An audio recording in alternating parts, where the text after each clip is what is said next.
Assalamualaikum dan salam sejahtera. Anda bersama saya Hafiz Dawson dan ini Pastikan Sahih untuk hari ini Isnin. Dan hari ini kita akan mulakan dengan pelbagai berita-berita yang penting untuk anda kita kongsikan, sama ada daripada portal sebenarnya.my atau apa jua sumber yang kita ingin maklumkan kepada anda hanya dipastikan sahih untuk 30 minit ini. Dan kita mulakan dulu dengan kenyataan media oleh Kementerian Komunikasi dan Multimedia Malaysia KKMM berkenaan dengan ordinan darurat yang telah pun diumumkan, iaitu kuasa-kuasa perlu nombor 2 pada tahun 2021 untuk menangani berita tidak benar ataupun berita palsu berkaitan COVID-19 dan juga proklamasi darurat. Baik, ini adalah penting untuk kita tangani dan juga ini adalah satu ordinan yang perlu dilakukan dalam tempoh ini, khususnya bagi menangani berita tidak benar. Seperti mana anda saksikan di kaca TV anda, ini adalah berkaitan dengan sidang siaran media yang dikeluarkan oleh KKMM dan juga Menteri di Jabatan Perdana Menteri bahagian Parlimen dan Undang-Undang berkenaan dengan berita tidak benar. Sebenarnya berita tidak benar sudah pun wujud semenjak dulu lagi dan menjadi ketara apabila pandemik COVID-19 berlaku setahun yang lalu. Kami dipastikan sahih tidak berhenti-henti maklumkan kepada anda dan juga maklumkan kepada anda bahawa berita-berita ini telah tidak benar dan juga perlunya kami di sini untuk maklumkan berita yang sahih daripada sumber yang telah disahkan. Jadi kita mengharapkan bahawa ordinan yang telah diperkenalkan ini dapat mengekang sepenuhnya apa yang kita katakan sebagai berita tidak benar, sekaligus dapat menghentikan kacau ganggu dan juga keadaan panik dalam kalangan rakyat. Baik, seterusnya, vaksin COVID-19 adalah tujuannya untuk membentuk immunity kelompok ataupun herd community. Saban kali kita cakap berkenaan dengan vaksin ini dan ini perlu juga kita ingatkan kepada anda kenapa pentingnya perkara ini dan mengapakah slogan lindung diri, lindung semua dipilih. Ini bermakna bahawa kalau anda sudah pun disuntik dan semua orang disuntik oleh vaksin COVID-19, maka immunity kelompok ataupun herd community itu dapat dibentuk secara lebih baik dan juga dapat mengurangkan kadar jangkitan. Dan kita diminta seringkali untuk mendaftarkan diri sebagai penerima vaksin COVID-19 dan diumumkan hari ini oleh Menteri Kesihatan Datuk Dr. Adham Baba bahawa 1.4 juta pendaftar tidak mengemaskini dan juga meletakkan alamat mereka di dalam pendaftaran melalui aplikasi MySejahtera. Jadi anda, iaitu 1.4 juta tadi, diminta untuk mengemaskini data anda bagi mengelakkan sebarang masalah. Baik, selain daripada COVID-19 yang kita cakapkan saban hari, dan ada berita penting iaitu kes rabies yang dilaporkan. Dan ini adalah kenyataan akhbar yang dikeluarkan oleh Ketua Pengarah Kesihatan Tan Sri Dr. Nur Hisham Abdullah pada 13 Mac 2021, iaitu situasi terkini rabies di Sarawak yang melibatkan 2 orang mangsa dan juga telah pun meninggal dunia. Jadi ini adalah satu laporan penting kepada anda khususnya yang berada di Sarawak. Ini adalah berkenaan dengan satu lagi kerisauan yang kita perlu takutkan berkenaan dengan kes-kes yang saya nyatakan sebentar tadi. Baik, seterusnya, tinggal kurang sebulan sahaja lagi kita akan menyambut bulan puasa dan seterusnya sambutan Hari Raya Aidilfitri. Teka-teki sama ada kita masih boleh ataupun tidak menjalankan ataupun sambutan seperti biasa, namun kita perlu optimis dengan apa yang diumumkan oleh pihak kerajaan kelak, dan ini adalah yang diumumkan oleh Dewan Bandaraya Kuala Lumpur sedang membuat persiapan untuk membuka semula bazar Ramadan dan juga bazar Aidilfitri bagi memberi peluang kepada peniaga tempatan untuk menjana pendapatan. Ini kenyataan oleh Menteri Wilayah Persekutuan Tan Sri Town Planner Anwar Haji Musa berkenaan dengan apa yang kita kongsikan sebentar tadi. Kita mengharapkan bahawa kita semua dapat pulang ke kampung halaman dan juga menyambut bulan puasa dan juga Syawal nanti kembali kepada norma-norma sebelum ini. Namun masih lagi tertakluk kepada apa yang dinyatakan oleh Kementerian Kesihatan Malaysia dan juga kita masih lagi perlu patuh kepada norma baharu yang kita sedang alami ketika ini. Baik, berkenaan dengan vaksin juga, ada persoalan sama ada anda boleh terima demam darah ataupun tidak selepas menerima suntikan vaksin COVID-19. Dan kalau kita melihat kepada carta undi yang telah dikeluarkan, 89% mengatakan ya dan juga selebihnya mengatakan tidak. Dan apakah jawapannya adalah berkenaan dengan sama ada anda boleh menderma ataupun tidak. Sebenarnya anda boleh menderma jika tidak mengalami sebarang kesan sampingan yang berat selepas pengambilan vaksin COVID-19. Jadi tidak ada masalah, tidak ada isu sekiranya anda ingin menderma darah selepas menerima suntikan vaksin COVID-19. Baik, dan seterusnya kami kongsikan kepada anda berkenaan dengan pemasangan meter pintar oleh Tenaga Nasional Berhad. Ini penting juga untuk kita semua, dan apa yang lebih penting daripada pengumuman ini adalah berkenaan dengan kita perlu mengesahkan identiti pemasang meter tersebut, kerana kita khawatir mungkin mereka ini adalah individu-individu yang menyamar sebagai pegawai TNB atau lebih dikenali sebagai skamer untuk mengambil kesempatan kepada kita. Jadi anda boleh hubungi TNB Line di talian 1300885454 bagi mendapatkan maklumat lanjut, dan sila peka terhadap perkara-perkara ini untuk mengelakkan sebarang masalah pada masa hadapan. Baik, juga berkaitan dengan skema, iaitu waspada berkenaan dengan taktik untuk ambil alih akaun WhatsApp anda. Ini adalah penting. Jika anda melihat kepada tangkap layar yang kami kongsikan di kaca TV anda, ini adalah bentuk-bentuk mesej dan juga teks yang dikongsikan oleh mereka yang menjadi mangsa kepada taktik ini. Jadi anda diminta untuk berhati-hati jika menerima permintaan kod pengesahan 6 digit WhatsApp daripada orang yang tidak dikenali, sama ada mereka ini menyamar sebagai rakan anda ataupun ahli keluarga anda. Ini adalah merupakan teknik baru yang telah dikenal pasti untuk mengambil data peribadi anda. Baik, isu potong barisan suntikan vaksin masih lagi diperkatakan, dan ini adalah perkara yang membimbangkan kita kerana ketika ini pemberian suntikan vaksin hanyalah dikhususkan dan juga diutamakan kepada mereka yang dikatakan sebagai barisan hadapan. Baik, potong barisan vaksin suntikan vaksin COVID-19, garis panduan penetapan senarai barisan petugas hadapan ialah dokumen yang diwujudkan untuk mengelakkan isu potong barisan program vaksinasi COVID-19 dan juga menyatakan dengan jelas individu yang belum layak ataupun layak terima vaksin COVID-19. Baik, seterusnya penangguhan sesi ataupun panggilan temuduga lisan jawatan Constable Polis Grade YA1 bagi lelaki dan juga wanita untuk tahun 2021 di seluruh Semenanjung. Ini adalah satu penangguhan yang telah ditetapkan oleh Polis Diraja Malaysia. Dua sepupu dilaporkan hilang setelah dihanyutkan arus deras di Sungai Pahang, Kampung Loyang Sanggang, Temerloh. Kejadian dilaporkan berlaku sekitar jam 4.50 petang semalam. Mangsa dikenali sebagai Muhammad Hakim Fakih Nur Azmi, 16 tahun, dan Muhammad Naufal Farhan Muhammad Azrul yang berusia 8 tahun. Ketua Polis Daerah Assistant Commissioner Muhammad Yusri Osman dalam satu kenyataan maklumkan kedua-dua mangsa dan 3 saudara mereka ketika itu sedang mandi di sungai tersebut, namun Naufal Farhan tiba-tiba menghadapi kesukaran akibat arus deras. Hakim Fakih cuba berenang ke arah Naufal dan menariknya, tetapi tidak berjaya dan turut dihanyutkan arus deras berkenaan. Beberapa penduduk kampung yang berada di tepi tebing sungai terjun ke dalam air dan cuba mengesan mangsa tetapi gagal. Kereta Api Tanah Melayu Berhad KTMB dengan kerjasama Kementerian Pelancongan, Seni dan Budaya akan mengadakan kempen promosi cuti Malaysia. Menurut kenyataan KTMB, promosi itu akan dilaksanakan selama 3 bulan bermula 1 April. Pengguna perkhidmatan Trans-Elektrik ETS layak untuk mendapat diskaun RM10 bagi setiap tiket dengan hanya menggunakan kod promote cuti kereta api. Selaras dengan pelancaran kempen itu, jualan tiket bagi perkhidmatan ETS untuk perjalanan bermula 1 April hingga 30 September tahun ini telah pun dibuka bermula hari ini.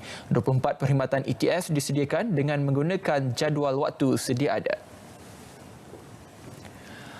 Paras air di empangan seluruh negara ketika ini masih berada pada tahap selesa meskipun negara sedang dilanda fenomena cuaca panas. Menteri Alam Sekitar dan Air KASA Datuk Seri Tuan Ibrahim Tuan Man turut memberi jaminan bahawa bekalan air di empangan seluruh negara masih lagi mencukupi untuk menampung keperluan seharian penduduk. Jelasnya, berdasarkan ramalan Meteorologi Malaysia, cuaca panas tahun ini tidak seteruk tahun lalu dan kadar kelembapan ketika ini agak tinggi. Kan keadaan kepanasan kita lebih rendah berbanding tahun lepas. Kadar kelembapan agak tinggi. Cuma kita memantau sekarang, kita dah mula aktifkan tentang majlis atau tindakan jurubu kebangsaan yang akan mesyuarat insya-Allah pada minggu depan. Dan keadaan air di dam kita alhamdulillah sebenarnya masih lagi berada pada paras yang selesa lah, ya. Cuma isu-isu yang berlaku macam contoh dia yang dibangkitkan ialah di Balim baru ini, isu tu telah pun diatasi oleh kerajaan negeri. Ada tempat-tempat yang kita akui ada masalah yang kerajaan negeri ambil tindakan lah melalui operator air negeri untuk menghantar air melalui lori-lori dan sebagainya. Tahap pemulihan 5 sektor utama ekonomi negara berada di landasan baik selepas hampir kesemua sektor ekonomi telah dibenarkan kembali beroperasi. Biarpun proses pemulihan itu tidak terlalu memberangsangkan, namun ia memberikan petanda bahawa perjalanan aktiviti ekonomi telah berlaku dengan baik. Menurut Menteri di Jabatan Perdana Menteri Bahagian Ekonomi, Datuk Seri Mustafa Mohamed, setakat ini hanya beberapa sektor ekonomi khususnya pelancongan dan galian masih terkesan berikutan penularan pandemik COVID-19. Baik, Jawatankuasa Penamatan Proklamasi Darurat yang diwujudkan pembangkang tidak mempunyai kuasa dari segi undang-undang dalam menamatkan pelaksanaan darurat. Tegas Menteri di Jabatan Perdana Menteri, Parlimen dan Undang-Undang, Datuk Seri Taqiyuddin Hassan, hanya jawatankuasa khas bebas darurat 2021 di bawah ordinan berkenaan yang mempunyai kuasa mengikut peruntukan undang-undang untuk menasihatkan yang di-Pertuan Agong sama ada darurat ditamatkan lebih awal atau pada satu tarikh yang ditetapkan iaitu 1 Ogos depan ataupun dilanjutkan. Datuk Seri Taqiyuddin berkata demikian ketika diminta mengulas mengenai penubuhan jawatankuasa tamatkan darurat oleh pembangkang yang melancarkan petisyen untuk mohon supaya darurat ditamatkan dengan segera. Ada darurat ni nak ditamatkan lebih awal daripada 1 bulan 8 ataupun nak ditamatkan exactly on 1 Ogos ataupun nak disambung. Jawatankuasa ni ada autoriti. Jadi mana-mana ahli parlimen pembangkang ni saja, gunakanlah wakil mereka ni. Mereka ada wakil daripada PKR, daripada DAP, daripada Amanah. Jadi gunakanlah wakil ni. Kerajaan bagi peluang menunjukkan kerajaan ni transparent. Ahli parlimen kerajaan ada, ahli parlimen pembangkang ada. Jadi bagilah, gunalah saluran ini untuk beri pandangan dan sebagainya. Jangan mengelirukan. Sebanyak 7.5 juta ringgit Malaysia telah diluluskan Kerajaan Persekutuan menerusi Kementerian Alam Sekitar dan Air KASAP bagi kerja-kerja pemeliharaan sungai di Terengganu. Sebanyak 48 juta daripadanya akan dilaksanakan secara undian melibatkan 102 kerja di semua 8 daerah di negeri itu. Menurut Menterinya Datuk Seri Tuan Ibrahim Tuan Man, kesemua kerja yang dilaksanakan secara undian adalah di bawah RM100,000 bagi kontraktor kelas G1 dan projek selebihnya akan dilaksanakan pada fasa kedua. Beliau percaya melalui kaedah undian ini, proses pelantikan kontraktor berdaftar dapat disempurnakan secara terbuka dan telus. Pihak Kementerian Alam Sekitar dan Air akan cuba bertindak tegas dalam perkara-perkara yang supaya bagi kita minimalkan kerja-kerja yang terganggu, terbengkalai dan sebagainya. Dan jawatankuasa atau agensi JPS akan memantau semua projek-projek yang telah pun kita laksanakan, kita cabut undi pada hari ini. Kementerian Komunikasi dan Multimedia Malaysia KKMM menggalakkan setiap pusat internet komuniti PIK mempelbagaikan aktiviti digital bagi merapatkan jurang digital antara masyarakat. Konsep itu perlu difokuskan terutama di kawasan pedalaman dan juga luar bandar. Menurut Menterinya Datuk Saifuddin Abdullah, perkara tersebut dibincangkan dengan agensi terlibat bagi menaik taraf capaian internet dan pelbagai rangkaian kemudahan buat penduduk setempat. We want to develop a model Balaraya Komuniti Digital. Tempat dia pusat internet komuniti. Services dia, MDEC ada berpuluh-puluh program e-dagang, kemudian kita ada program kesihatan, kita ada program pendidikan, kemudian kita and Futures pun ada program e-sports. Dah ada dah pun. Keputusan kebenaran mengundi pada usia 18 tahun bagi pilihan raya umum PRU akan datang hanya akan ditentukan oleh Suruhanjaya Pilihan Raya SPR.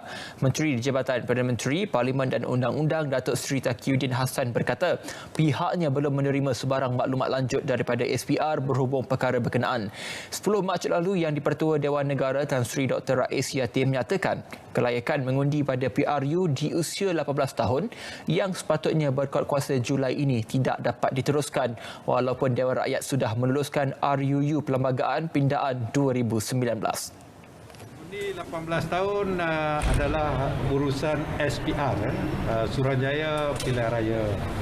Jadi Suruhanjaya Pilihan Raya saya yakin akan buat pengumuman mereka lah sejauh mana mereka dah mengambil tindakan berhubung dengan pindaan perlembagaan itu, ataupun kalau ada apa-apa halangan ke perancangan, SPR akan keluar, bukan kerajaan. SPR ni adalah badan bebas ya.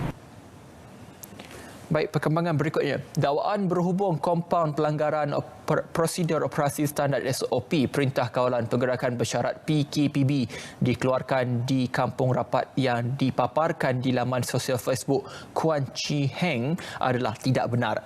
Ketua Polis Daerah Ipoh ACPA Asmadi Abdul Aziz berkata, semakan pihaknya mendapati tiada kompaun seperti didakwa telah dikeluarkan oleh pasukan pemeriksa SOP PKPB dalam kalangan Polis Daerah Ipoh setakat ini. Facebook Kuan Chi juga mendapati bahawa individu yang mendakwa di kompaun gagal dihubungi melalui nombor telefon yang diberikan oleh pemilik akaun laman sosial berkenaan bagi mengesahkan kesahihan dakwaan yang dikeluarkan dan juga ditularkan, katanya dalam kenyataan malam tadi. Beliau berkata satu laporan polis telah dibuat oleh ketua polis berkenaan mengenai perkara yang tular itu bagi menyiasat kejadian. Status yang dimaknai itu turut dikongsikan oleh laman sosial Facebook Najib Razak dan juga mendapat perhatian ramai. Pejabat Kesihatan Terengganu menafikan satu maklumat yang tular di media sosial. Kononnya berlaku penularan pandemik COVID-19 di 7 sekolah di daerah Dungun. Pengarah Kesihatan Negeri Terengganu Dr. Nur Azmi Yunus pihaknya tidak menerima apa-apa laporan mengenai perkara itu. Tular di media sosial, kononnya berlaku penularan COVID-19 di 7 sekolah di daerah yang berkenaan yang terdiri daripada Sekolah Kebangsaan SK Parker, SK Parker 2, SK Parker 3, SK Surah, SK Pulau Serai, SK Padang Pulut dan Sekolah Kebangsaan jenis Cina Sinchon yang dikatakan berpunca dari kaki tangan Petronas yang positif wabak berkenaan. Kementerian Kesihatan KKM mendapat kelulusan bagi sejumlah 10,675 penjawatan baharu secara berfasa menerusi trade-off ataupun tukar ganti jawatan KKM dan kementerian lain bagi memenuhi keperluan membendung pandemik COVID-19 dan bagi tahun 2020 dan juga 2021. Menteri Kesihatan Datuk Seri Dr. Adham Baba berkata berikutan pelaksanaan dasar kawalan saiz ataupun right sizing dalam perkhidmatan awam sejak 2015, perjawatan tetap tidak lagi dipertimbangkan melainkan dilaksanakan secara tukar ganti. Beliau berkata ketika merasmikan forum secara maya Persatuan Perubatan Malaysia MMA dan bahagian pelatih pegawai perubatan dan pakar perubatan 2021. Seramai 109 individu termasuk pengunjung dan pengurus sebuah pusat hiburan ditahan dalam serbuan di Muar Johor semalam dengan jumlah di kompaun sebanyak 1.13 juta ringgit. Ketua Polis Johor Datuk Ayub Han Maidin Pichir berkata pengunjung pusat hiburan berkenaan di kompaun 10,000 seorang kerana melanggar prosedur operasi standard SOP Perintah Kawalan Pergerakan PKP mengikut Ordinans Darurat Pencegahan dan Pengawalan Penyakit Berjangkit 1988 Pindaan 2021.